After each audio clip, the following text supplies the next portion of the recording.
ஆலயா cotton வேட்டிகள், ஷர்ட்டுகள், wedding celebration. நான் 2 காரணிகளை உங்கள் முன் வைக்கிறேன். ஒன்று, என்டிஏ பாஜக அணி பெற்ற இடங்களையே தக்க வைக்கிறாங்க அப்படின்னு சொன்னா மோடி அவர்களுக்கு எதிரான அலை இல்லை அப்படின்னு ஒன்று புரிஞ்சுக்கலாம். இன்னொன்று, டி ராமகிருஷ்ணன் அவர்கள் சொல்ற மாதிரி 4ஆம் கட்ட வாக்குப்பதிவு வாக்கு சதவீதம் 62.84 தான் இருக்கு. சில ஸ்டேட்ல எல்லாம் 56, 55 தான் இருக்கு. அப்படின்னா மக்களிடம் இந்த அரசுக்கு எதிரான ஒரு கோப ஆவேசம் இல்லை அப்படின்ற 2வது காரணியும் இருக்கு. இது ரெண்டுமே உங்களுக்கு நெருக்கடியா இல்லையா? நீங்க எப்படி இதை புரிஞ்சுக்கிறீங்க? இந்த பர்சன்டேஜ் ஆஃப் ஓட்டு பத்தி பேசிக்கிறது அது இதுங்கிறதெல்லாம் ஒரு மித்து தான். அது எல்லா எலெக்ஷன்லயும் அப்படி எல்லாம் ஒர்க் அவுட் ஆகிறது இல்லை. அது உங்களுக்கு நல்லா தெரியும். அது என்ன சொல்றது, ப்ரீ எலெக்ஷன்ஸ் முன்னாடி நம்ம பேசும்போது நம்மளோட சுவாரஸ்யத்தை தக்க வைக்கிறதுக்கான பல விஷயங்கள்ல ஒண்ணு இதெல்லாம். அதை பத்தி ஆர்கியூமெண்ட்ஸ் சுவாரஸ்யமா வச்சுக்கிறதுக்கு இதெல்லாம் ஒரு மசாலா மாதிரி தான், வேற ஒன்றும் கிடையாது. ரெண்டாவது அவங்க என்னுடைய கணிப்புல தெலுங்கானாவை பொறுத்தவரை பாரதிய ஜனதா தன்னுடைய எண்ணிக்கை கூட்டும் என்பதுல எனக்கு நம்பிக்கை இல்லை. எனக்கு மேபி அவங்க 1-2 இருக்கிறத 1-2 இழக்கிறதுக்கான வாய்ப்புகள் தான் அதிகம் நினைக்கிறேன். நான் சமஸ் அவர் சொல்றதுல இருந்து பார்க்கும்போது ஒடிசாவை பொறுத்த வரைக்கும் அவங்க பிஜேபி ஜெயிச்சாலும் அது பிஜேபியோட அக்கௌண்ட்ஸ்லாம் வரும். ஏன்னா அவங்க எப்பவுமே அன்கண்டிஷனலா பிஜேபி சப்போர்ட் பண்ணக்கூடிய ஒரு ஸ்டாண்டை தான் நவீன் பட்நாயக் எப்பவுமே எடுக்கிறார். அதனால நாங்க அதை எப்பவுமே அதை ஒதுக்கி வச்சுட்டு தான் நாம இதுக்குள்ள போகணும். அது ஒருவேளை இது வருந்தாலும் கூட அவங்க இந்தியா பிளாக் பக்கம் வர்றதுக்கான வாய்ப்புகள் ரொம்ப குறைவு. நவீன் பட்நாயக்கை பொறுத்தவரை அதுக்கான வாய்ப்புகள் ரொம்ப குறைவு. அதனால அவர் எப்படியும் பிஜேபிக்குலாம் இந்த தடவை பிஜேபியோ கூடுதலான இடங்களை ஜெயிக்கும் அவர் சம சொல்றாரு. அதனால அது எப்படி இருந்தாலும் பிஜேபி கணக்கு தான். பட் ஆனால் மகாராஷ்டிராவை பொறுத்த வரைக்கும், பீகாரை பொறுத்த வரைக்கும் இந்தியா பிளாக் ஒரு நல்ல கெயினை பெறும்ங்கிறதா என்னோட இது. அதனால பிஜேபி இழக்கிற இது அதிகமா இருக்கும்னு நினைக்கிறேன். அது இந்தியா பிளாக் இன்னும் கூடுதலான இதை பெறும் நினைக்கிறேன் நான். ரெண்டாவது இந்த எலெக்ஷன் நடக்கிறது ஒரு லெவல் பிளேயிங் ஃபீல்டு இல்லாத ஒரு எலெக்ஷன் நடந்துச்சு. நாங்க எலெக்ஷனை ரன் பண்றதுக்கு முன்னாடி எங்களுடைய தேர்தல் நடக்கிறதுக்கு முன்னாடி எங்களுடைய அக்கௌண்ட்ஸை ப்ரீஸ் பண்றாங்க. ஒரு சப்ப காரணம் சொல்லி, ஒரு உப்பு போறாத காரணம் சொல்லி பிரதான எதிர்கட்சியுடைய அக்கௌண்ட்ஸை ப்ரீஸ் பண்றாங்க. ஒரு கட்சி ஒரு ஜனநாயக நாட்டுல பிரதான எதிர்கட்சி தன்னுடைய எலெக்ஷன் போறதுக்கு முன்னாடி அக்கௌண்ட்ஸை ப்ரீஸ் பண்றது எந்த விதமான இதுல வரும் நீங்க யோசிச்சு பாருங்க. பேசலாம். அது ஒரு தனித்த தலைப்பாக நம்ம விரிவாக பேச வேண்டிய இடம். ஆனா இந்த அமைப்புக்குள் இந்த செட்டப்குள்ள நடந்து முடிந்த தேர்தல் அதை நம்ம டீகோட் பண்றோம். நீங்க சொல்வது ஒரு விரிந்த தளத்துல பேச வேண்டியது. 2 ஸ்டேட் நம்பிக்கை தருது அப்படின்னு சொல்றீங்க. காத்திருங்கள் முருகானந்தம். மணிப்போ இந்த தேர்தல் அப்படின்றது யூகிக்க முடியாத தன்மையில இருக்கா? ஒருவேளை மோடிக்கு ஆதரவான அலை இல்லை அப்படின்னு புரிஞ்சுக்கிறதா, அல்லது எதிரான அலை இல்லை அப்படின்னு புரிஞ்சுக்கிறதா?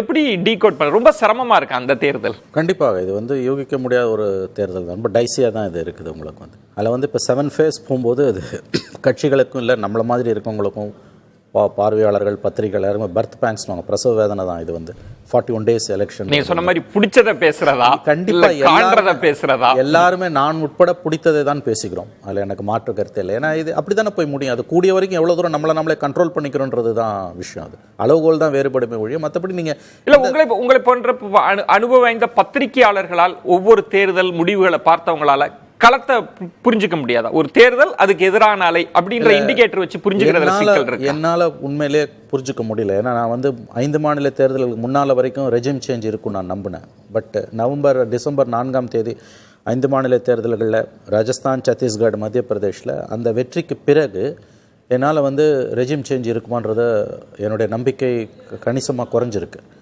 ஒரு அண்டர் கரண்ட் இருக்குன்னு சொன்னாலுமே நான் எப்படி மறுபடியும் ஃபீல் பண்ணுறேன்னா, எனக்கு இப்போதைக்கு எனக்கு தோணுவது, I wish I should be wrong, நான் தவறாக இருக்குன்னு நான் விரும்புகிறேன். நான் சொல்கிறது என்னோடய விருப்பம் இல்லை, என்னுடைய கணிப்பு. அதாவது எண்ணிக்கை கண்டிப்பாக அவர்களுக்கு கணிசமாக குறையுது. But they will be the single largest party and it's going to be an NDA கவர்மெண்ட்ன்ற மாதிரி தான் எனக்கு தோணுது. ரெஜிம் சேஞ்சுக்கான வாய்ப்பு குறைவுன்னு தான் நான் நம்புகிறேன். அகெயின் விஜயன், இது என்னுடைய விருப்பம் அல்ல, இது என்னுடைய கணிப்பு பொய்யானால் நான் மகிழ்ச்சி அடைவேன். சமஸ், நீங்களும் தனிப்பெரும் கட்சின்ற இடத்துல தான் இருந்துட்டு உங்கள் தர்க்கத்தை முன் வைக்கிறீங்க. இந்தியா கூட்டணிக்கான வாய்ப்பே இல்லைன்னு நம்ம சொல்லிட முடியுமா? இல்லை அப்படி இல்லை. எல்லா இடத்துலையுமே இப்போ நம்ம முதல் 3 கட்டங்கள் பார்க்கும்போதுமே இந்தியா கூட்டணி லாபம் சம்பாதிச்சது, தேசிய ஜனநாயக கூட்டணி இறங்கும் அப்படிங்கிற கணிப்பை தான் பேசிகிட்டு இருந்தோம். இப்பயும் என்ன பேசிகிட்டு இருக்கோம் அப்படின்னா, இந்தியா கூட்டணிக்கான லாபம் அதிகரிக்குங்கிறது தான் பேசிட்டு இருக்கோம். நான் நினைக்கிறது வந்து இப்போ கடந்த முறை 12 இடங்கள் அவங்க இந்த 96 இடங்களில் வென்றிருக்காங்க இந்தியா கூட்டணி. ஆனால் இந்த முறை வந்து குறைந்தது ஒரு 10 இடங்கள் வரைக்கும் அவங்களுக்கு கூடுதலாக கிடைக்கிறதுக்கு வாய்ப்பு இருக்குன்னு நினைக்கிறேன். அப்போ இந்தியா கூட்டணியுடைய எண்ணிக்கை அதிகரிக்கும். அதே சமயம் நான் அதை தெளிவுபடுத்துகிறேன், பாஜக வந்து ஒரு பக்கம் இழக்கிறாங்க. உத்தரப்பிரதேசத்தில் இழக்கலாம், மகாராஷ்டிரத்தில், பீகாரில், ஜார்க்கண்டில் அங்கெல்லாம் சின்ன சின்ன எண்களை இழக்கலாம். ஆனால் ஒடிசா போன்ற இடங்கள்ல அவங்க கொஞ்சம் கூடுதலாக மேலே ஏறி வரத்துக்கு, ஏன்னா இங்கே இழக்கிறதும் பெறுறதும் கிட்டத்தட்ட இங்கே 2 அங்கே 4 அந்த மாதிரி குறுக்கிறது மன்னிக்கணும். ரொம்ப ஸ்ட்ரைட் ஃபார்வர்டாக நான் உங்ககிட்ட ஒரு கேள்வி கேட்குறேன், பார்வையாளர்கள் புரிஞ்சுக்கிறதுக்கு யூஸ்ஃபுல்லாக. நம்பர்ஸ் 303 இந்த முறை நம்பர்ஸ் பிஜேபிக்கு என்னுடைய அசஸ்மெண்ட் வந்து it will be somewhere between 220 to 230 நான் ஃபீல் பண்ணுறேன். உங்களுடைய கணிப்பு என்ன நம்பர்ஸ்? இல்லை, 225லேருந்து 250ங்கிறது என்னுடைய எண்ணிக்கை. BJP alone or NDA? நான் என்னுடைய எண்ணிக்கை வந்து பிஜேபி. இதுல ஏன் வந்து என்டிஏங்கிறத நான் எடுத்துக்கல அப்படின்னா, கடந்த முறை என்டிஏன்னு சொல்லத்தக்க ஒரு பெரிய கூட்டணி இருந்துச்சு. இந்த முறை வந்து அப்படி இல்லை. ரெண்டாவதா இந்த ரெண்டுலையுமே சேராத கட்சிகள் ரொம்ப மிக முக்கியமா இன்னைய தேர்தலோட அது ரொம்ப பொருத்தமானது. குறிப்பா தெலுங்கானால பிஆர்எஸ் ஒரு 4-5 சீட் ஜெயிச்சா அவங்க யார் பக்கம் போவாங்க? தெலுங்கானா இது ஆந்திரால வந்து யார் ஜெயிச்சாலும், ஒருவேளை ஒய்எஸ்ஆர் காங்கிரஸ் வந்து அங்க வந்து ஒரு 25 சீட்டு ஜெயிச்சாலுமே அவங்க யார் பக்கம் போவாங்க?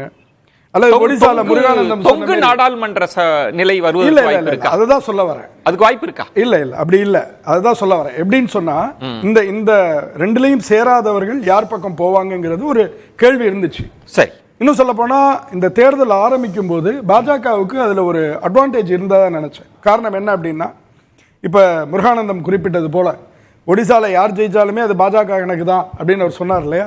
அது போல வந்து ஒரு நல்லுறவை வந்து மோடி வந்து நவீன் பட்நாயக்கோட உண்டாக்கி அதை பராமரிச்சுட்டு இருந்தார். சரி, நீங்க அவர் மோசமா பேச மாட்டாரு. நீங்க என்ன சொல்ல போனா, மோடியினுடைய 10 ஆண்டுகள்ல இடி ரைடு நடக்காத, சிபிஐ விசாரணை நடக்காத, போய் அங்க இருக்கக்கூடிய அமைச்சர்கள் மேல எதுவும் வழக்குகள் போடாத, இப்படி எல்லாம் இருந்த ஒரே ஸ்டேட் வந்து ஒடிசா தான்.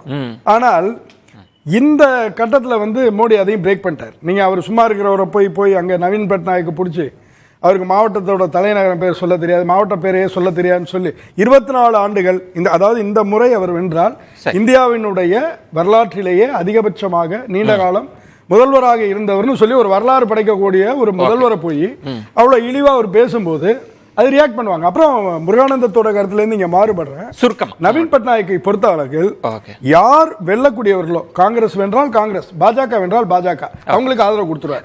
அத முதல் சுற்றுல முருகானந்தம் சொன்னார்.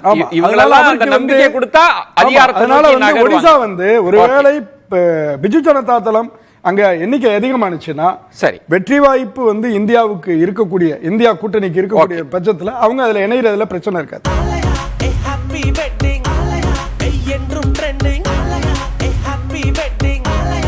ஆலயா காட்டன் வேட்டிகள் ஷர்ட்டுகள் வெட்டிங் செலிப்ரேஷன்.